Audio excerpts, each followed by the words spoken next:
Қайырлы күн достар, бүгін сіздермен қызылшадан оңай әрі тез және де пайдалы салат жасайтын боламыз. Алдымен менің каналыма жазылып алыңыздар.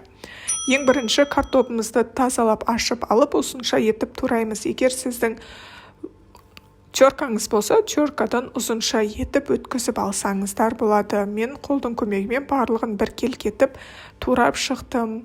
Картоптарымыз турап болғаннан кейін жақсылап жуып, енді оны кептіретін боламыз.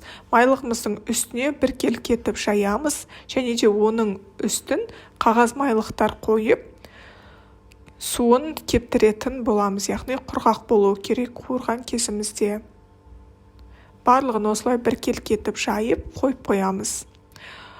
Бұлар кепкенше біз салатымыздың басқа заттарын тураймыз. Менде мұнда 3 жұмыртқа және де бір қызылша үлкен. Егер сіз көптеу жасағыңыз келсе, осы құрамды 2 немесе 3 есеге көбейтіп жасасаңыздар болады. Жұмыртқамызды да ұзынша етіп турап аламыз. Барлығын турап болғаннан кейін ыдысымызға саламыз. Келесі кезекте қызылшамызды турайтын боламыз. Қызылшаны да ұзынша етіп, жіңішке қылып турап алсаңыздар болады. Негізі салатты өздеріңіздің қалауларыңызға қарай ұзынша немесе 4 бұрышты қылып жасасаңыздар болады.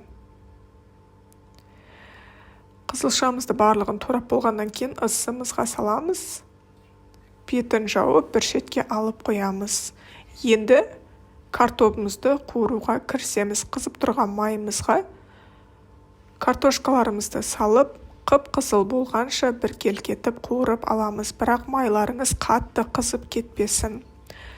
Картоптарымызды қағаз майлықтың үстіне салып аламыз. Сол кезде майын сіңіріп алатын болады.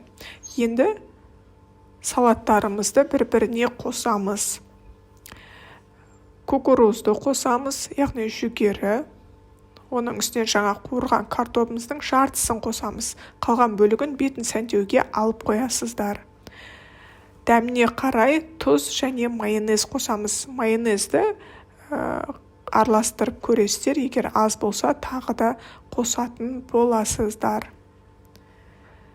Біркелкетіп араластырамыз. Араластырып болғаннан кейін дәмін көресіздер. Егер тұз қосу қажет болса, кішкене тұз қосасыздар. Мен мұнда азырақ тұз қостым.